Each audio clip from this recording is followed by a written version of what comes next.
learned as a CUNY Start student that you applied in your current classes? Looking over my work, going over my notes, speaking to the teacher if I have a problem or I didn't understand something. CUNY Start is an intensive remedial program. It's an alternative to the traditional remedial classes that the university has. Any other solutions for G?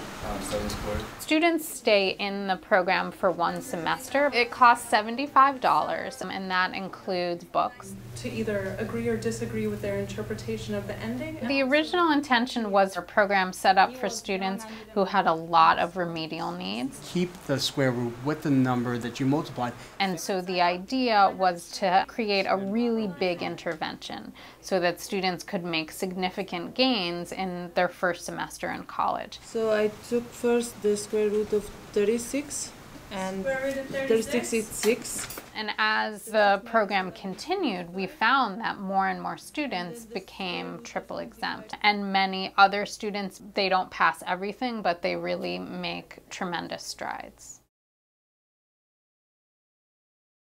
I'm scared when I finish this program and I'm gonna get to the college. Can I do it, or how hard it's gonna be? Our students have very busy and complicated lives. Many of them are working full-time jobs. I work as a math tutor, and also I'm a cashier. Some of them are working 2 jobs. Many of them have families. I have 5 children. I want to be an example for them. I want you to put evidence to support our ideas. I'm tired of the cycle of being on public assistance, and I wanted to further my education. I wanted to better myself. He's just saying that. I'm 34 years old, and I've been out of school since I was 19. And I wanted to start college and choose a career that can help better my future for myself and for my family. I want to be able to give my kids what I couldn't have. I attended community college in 2008. Well, after I started the remedial classes and I didn't do too well in those classes, I thought that maybe college wasn't the right thing to do. A lot of my friends, some of them didn't make it past high school. After gaining my GED, I regretted not continuing with my education. People say college is not meant for people, but I really believe you have to be strong enough for college. But college is like a maze. Whichever college you go to, it's like you're going into a maze. You don't know where to start. If you applied for fall 2011, spring 2012, you should be set. Oh, that's right. You need someone to guide you to the right direction. Yesterday marked the new start of the attendance policy period. There are a couple of different roles that the advisor serves. So make sure you're speaking loud, you're speaking clear. One is teaching a weekly class we call CUNY Seminar that serves to orient students to the college. And it also really teaches them how to be a college student. I'm kind of leaning towards Bachelor in Police Studies because, studying about how the police, works, how they investigate. We do quite a bit of work with our students where they explore their majors, and explore different careers. Do they get paid around the same percentage? We have financial aid presentations. And which tax returns did you use? And in addition to this weekly class, the advisor also meets with students one-on-one on an ongoing basis, and sometimes in conjunction with the teachers as well. Why do you need boundaries in life? Because you have to organize your life. I meet with students regularly to talk to them about what does their life balance look like? How are they managing school and work and their other responsibilities or any other sort of emotional, personal issues that are coming up? They direct you. They give you options. They give you ideas. When you're trying to do something positive, you have a lot of different entities trying to throw you off track. I have noticed that you will ask a question that I feel like other students may or may not be afraid to ask. And it's not too hard to give up. You're already embarrassed, you have to go through that, and then to have them treat you that kind of way, that is degrading. You begin to struggle with your self-thoughts, Should you stay? Is it worth it?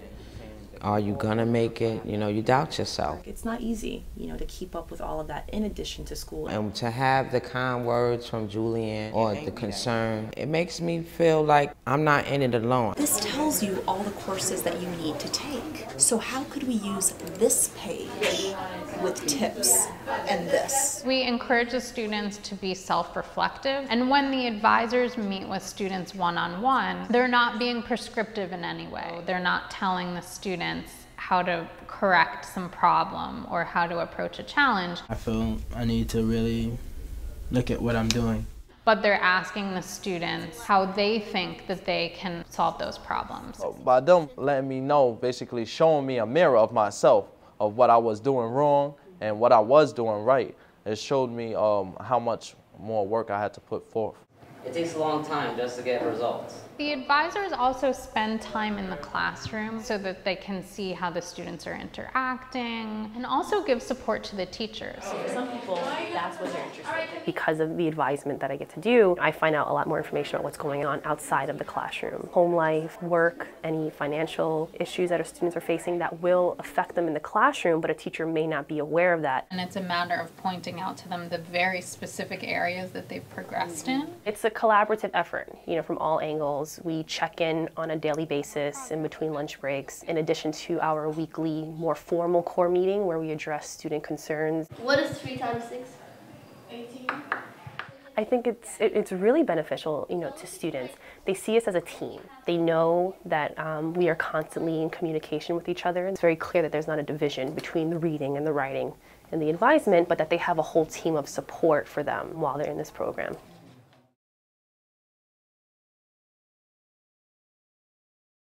I realized something really important that relates to my page 20. The same way that we want students to think about their process when solving a math problem or developing an idea for an essay, I want to encourage them to think about their growth as an individual. What does it mean to be a successful student? What are the habits that I need to put into place? What are the practices? What are the routines? We have a time management law to record how we spend our hours through the day. That's very important. What I learned is that if I got a question that needs to be answered, go to somebody and try to find that answer.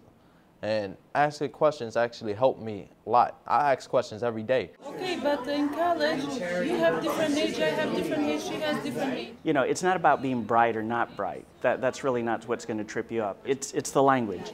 And then he says something about her not being a failure. Or right here it says, no mom, you're not a failure. It's not something that you're born with. You want to go to college, you're going to have to learn the language. Wait, so how about the ability to have that support to learn that language, I think that this is what this program is doing very successfully. always came out too long? Does the boy have any thoughts about Masood or ideas about Masood? For us, success is not measured only by whether or not they pass their tests, but how they are as students. Discipline, personality. Yeah. I've taught here off and on for about 20 years, and this was really the first time that I've seen a program systematically change how students functioned in my class. I literally had to change my syllabus because of their preparation as a whole. So yeah, that's before the day part. At first I was really shy. I didn't really want to answer questions because I didn't know the answer, but coming to the ending, I started to understand. I used to always raise my hands, answer questions, and I realized I actually could do it. It's not, if I work hard, I could really accomplish something in life. You did the boy, you do the grandfather. I'm proud of myself. I'm very proud of myself, and I'm gonna be more proud of myself when I take the test again, hopefully to pass, so I can start my credit classes. Then I'll be cooking with cod liver grease. I see it as a motivational program. In the beginning. I'm seeing it literally transform people's lives. I feel this kind of jump-started my life. And then he started talking about how everything was passed down to him. Being a college student isn't easy, so I would really like for students to leave here knowing how to advocate for themselves and knowing what they want. It's not going to happen overnight, it's not going to happen in 12 weeks, but I think just kind of planting those seeds and getting the student to become more self-aware can really help them be successful. I need my dictionary.